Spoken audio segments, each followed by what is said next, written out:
Hello. It has been a while.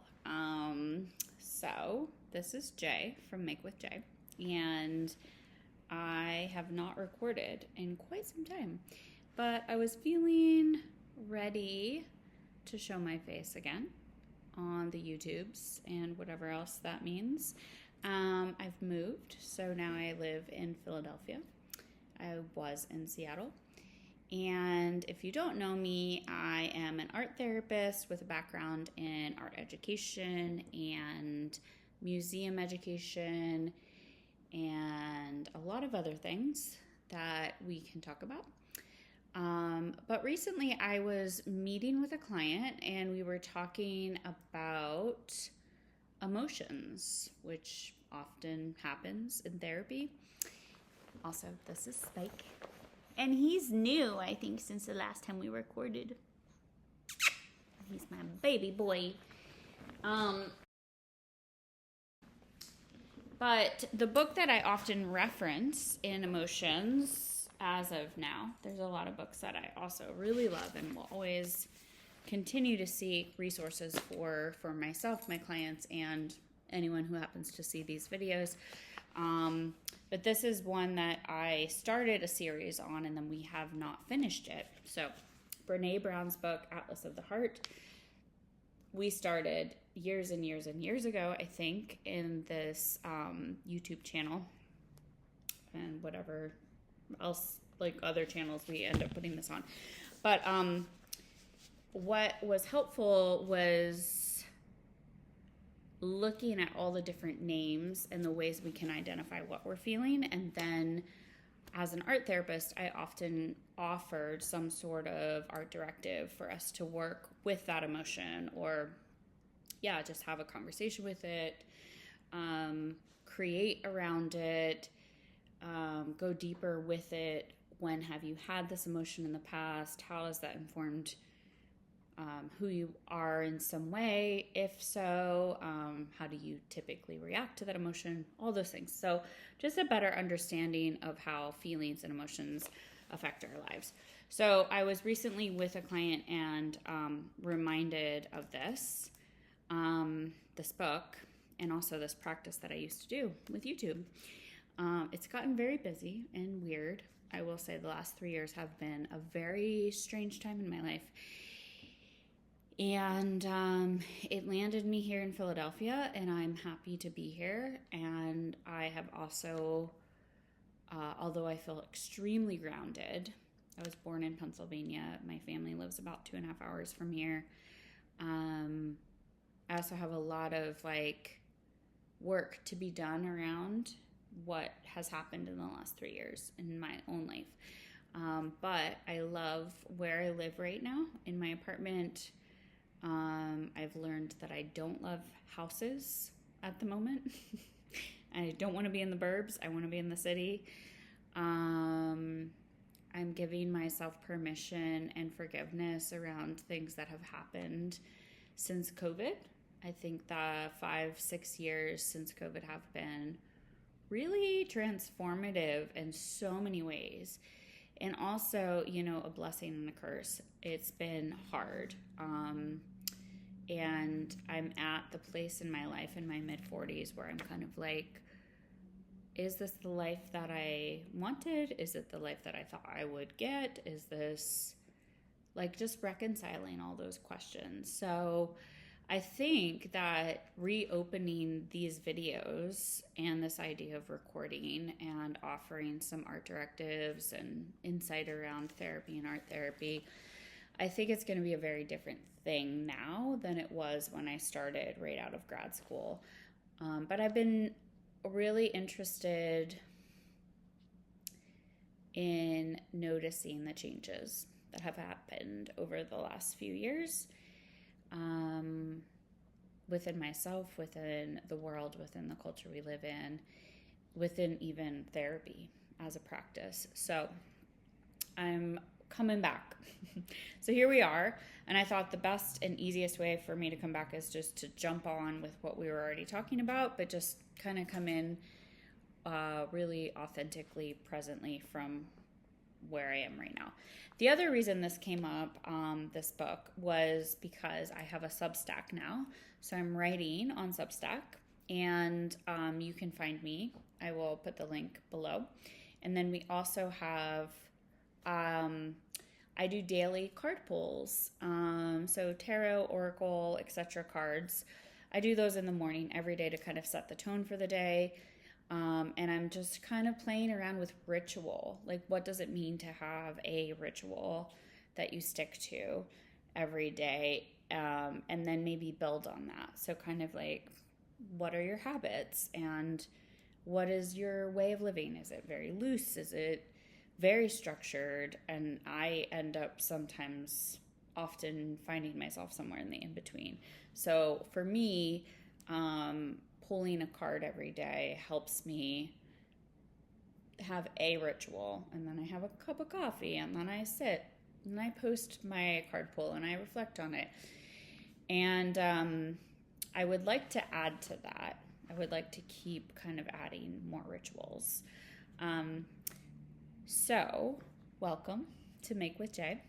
And for today, because I don't really have an exact prompt for this book, but I just felt like we should come back to it, I'm going to just open to a page like I do with my card pulls, and I'm just going to see, like, what emotion are we talking about today? And if any art directives come up for me, I will bring that up too, or journal prompts, anything creative. So as a reminder, creative arts therapy is not just about like paint. It is about being creative with all the materials of life.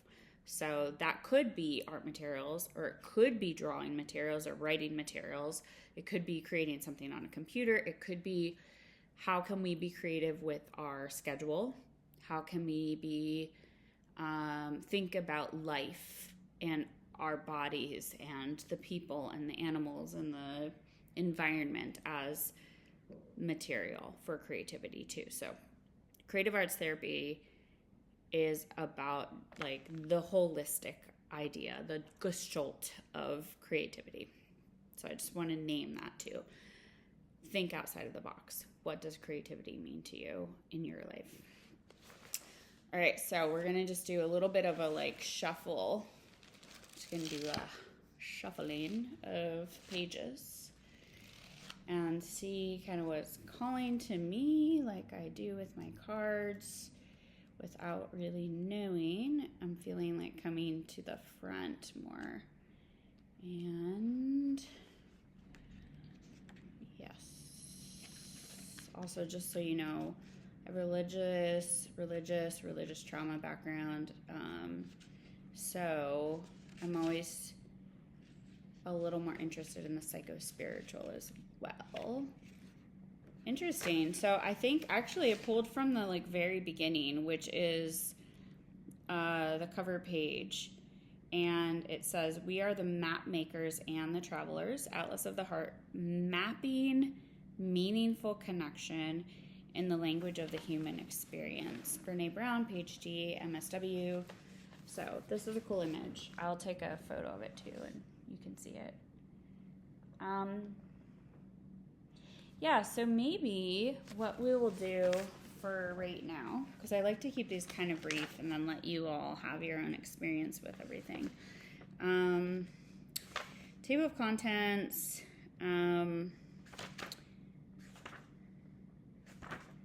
Brene's reasons for writing it, which is great, and I love that. But I just want to see if anything else kind of pops out for me. Because I don't think we went through. Yeah, this is great. Okay, so I don't think we went through this directly when we were here before. Unless we did, and that's okay, because every time we come around this cycle, we might be connecting to the same thing, but we're a different person when we come back around the loop. So we are growing and learning every single time. So even if we did this same emotion, I know I am at a different place around this as well. So the emotion that is first is stress and overwhelm.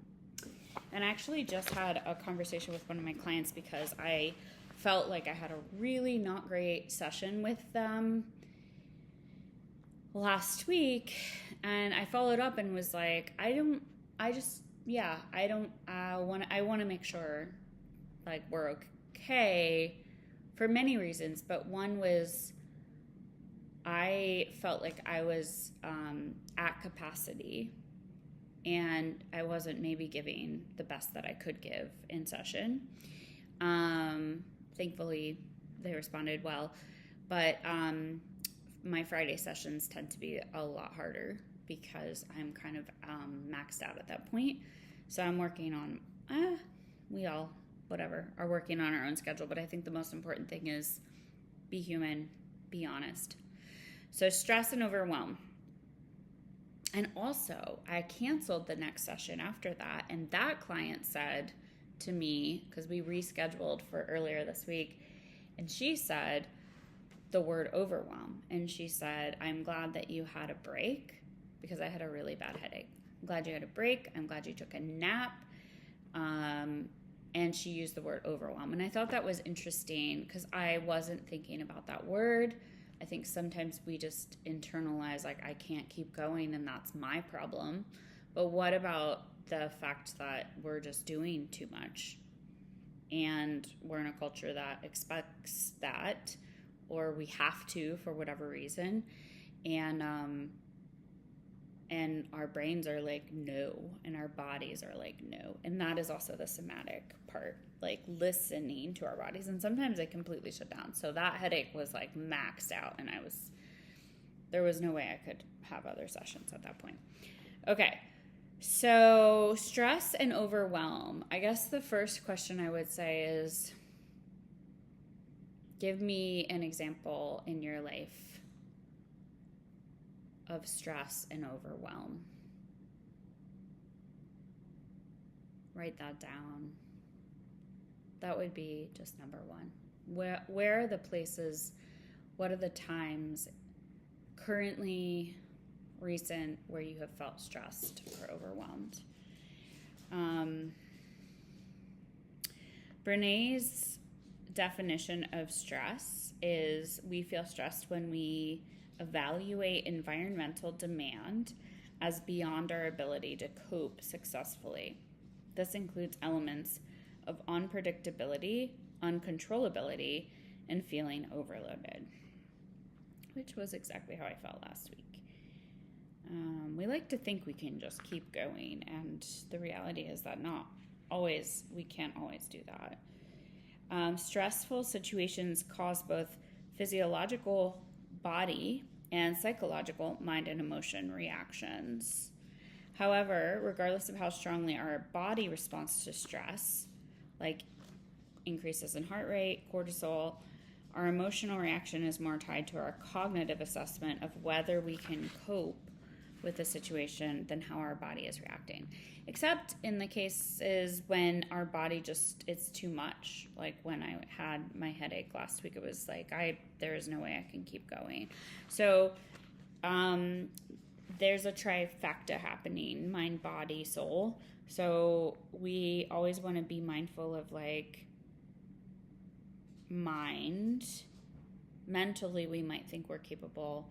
Body is our body telling us something different or aligned with it. Soul or emotions, both of those things. But emotionally, it's also in terms of CBT or cognitive behavioral therapy. Emotions are, how do we feel about the situation?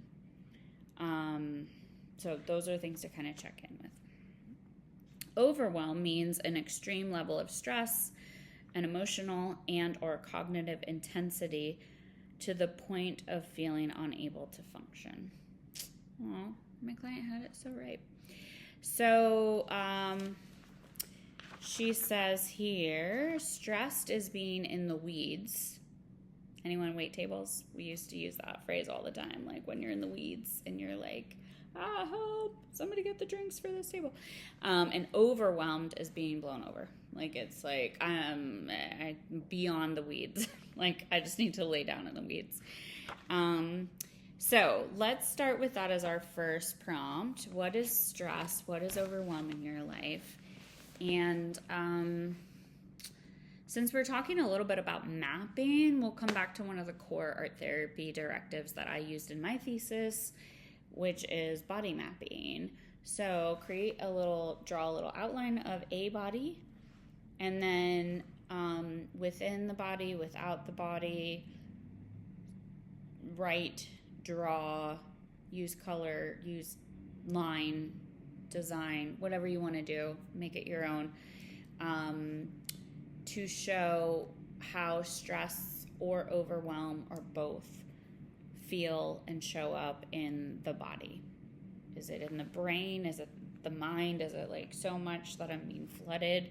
Is it in the heart space, like I'm having way too many feelings and so my heart's feeling really big and explosive? Is it like I feel like I'm drowning? So there's this like drowning dogs. I think it was the washer.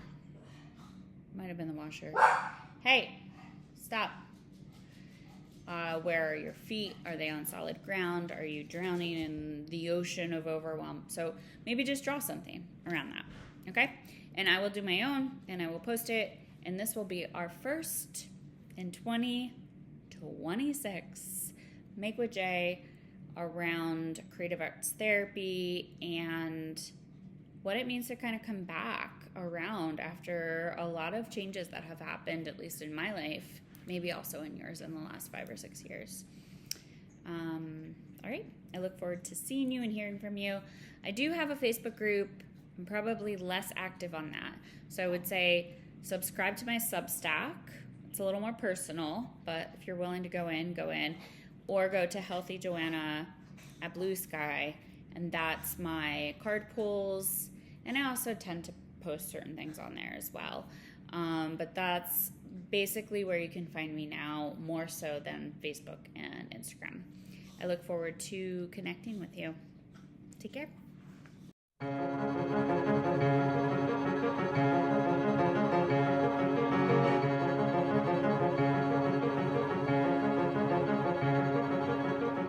They made a statue of us